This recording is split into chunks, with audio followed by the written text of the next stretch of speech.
it's Liz Yuille from Old Stables Crafts. Thank you very much for joining me again today. Today is another of those sorry about the lighting days. But we are going to make a little stack of boxes. I've already made one. I will put the dimensions for this on my blog, so it'll be linked immediately below. But it's made in the same way as the next one. So rather than boring you with me making two, I thought I would make one. This is the Joyous Noel designer series paper. It is gorgeous, it is amazing. I was wondering what I was going to make for you today, and I saw this and I thought, I've got to use it. So, envelope punch board, because you get a bigger box with the envelope punch board than you do with any other method of making a box. So, for the same amount of card, I mean, a box is a box. If a box is 3 by 2, it's 3 by 2. Anyway, and this box will be 3 by 2 by 1. The small one is 2.5 by 1.5 by 1, so that's the 1 inch. 2.5 by 1.5. Oh, didn't stick that down properly. Let's try that again. So let's get started. This is a piece of designer series paper that is cut at 5 7/8 square.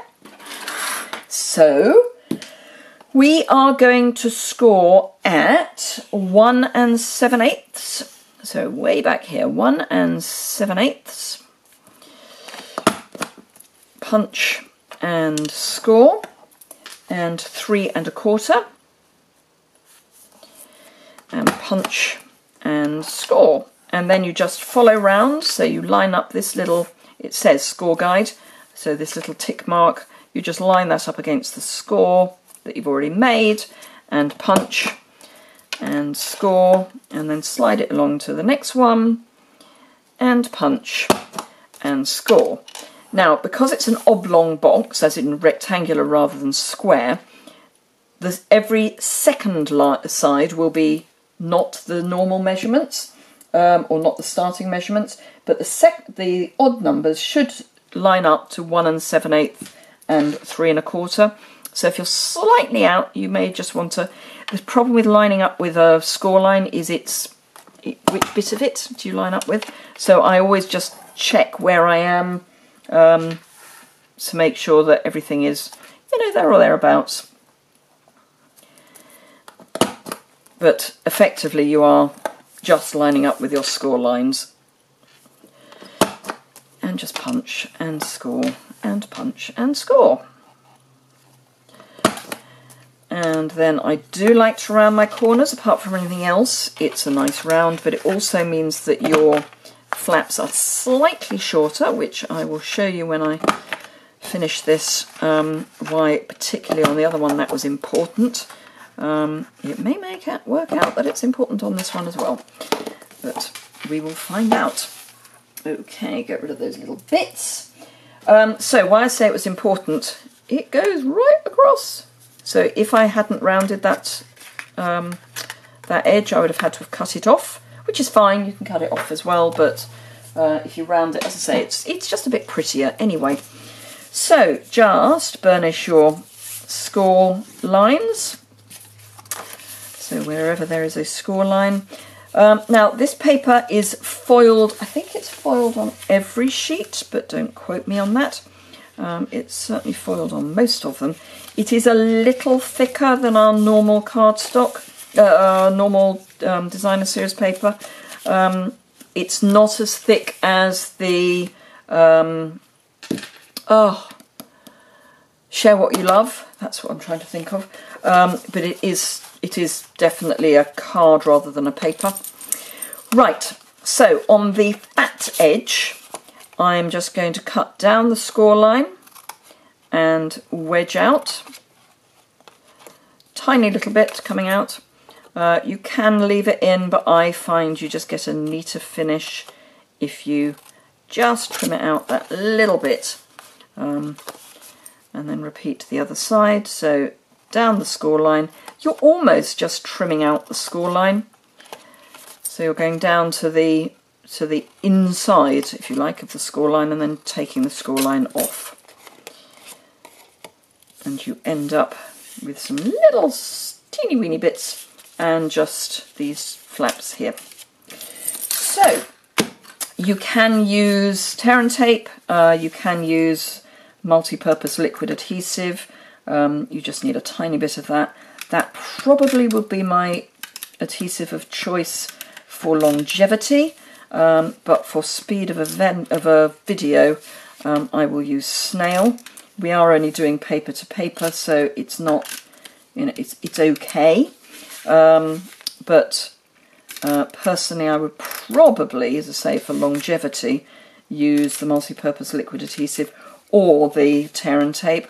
Either is fine, but they do take a little longer to use in a video. So, and as we know, I don't do editing, although I have worked out how to, so you never know.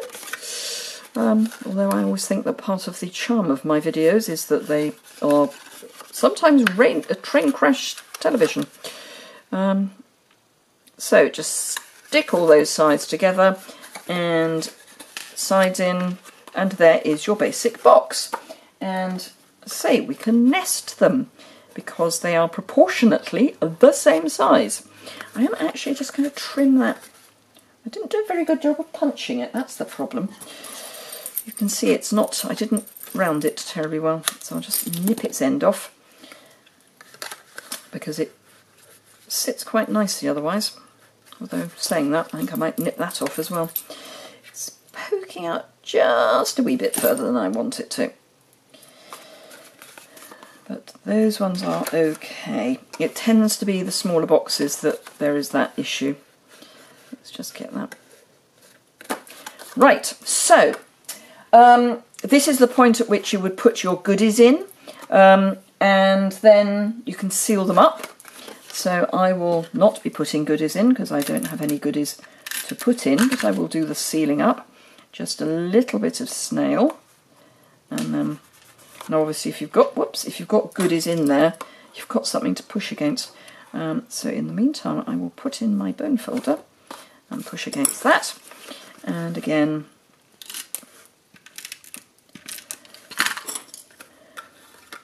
slide my bone folder in, square my box and push. Right, so personally I would do the plain edges showing, and I think again I would, because I haven't got anything in there. Okay, let's use a glue dot. If in doubt, get your glue dots out. I just want something to kind of hold body and soul together, so I'll just put a glue dot in opposite corners of the box that's going on top. So like that. There we go. Because what I then want to do is bring in this lovely Merry Merlot and copper ribbon. It's so gorgeous. Now I think, is that going to be too much? I think I'll probably just tie it in a knot, but I think we might. Yeah, we can get it all the way round. I wasn't quite sure if it was going to be too much, because this is only a small stack. Now, there's nothing new about making stacks of boxes.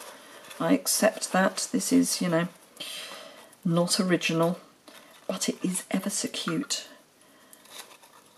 And it's just gorgeous ribbon. It's gorgeous ribbon, and it's gorgeous designer series paper. This is where you really need 3 hands, of course, but there we go. And then, oh, and I've managed to do it. I've got the Merry Merlots showing at the top. So just trim.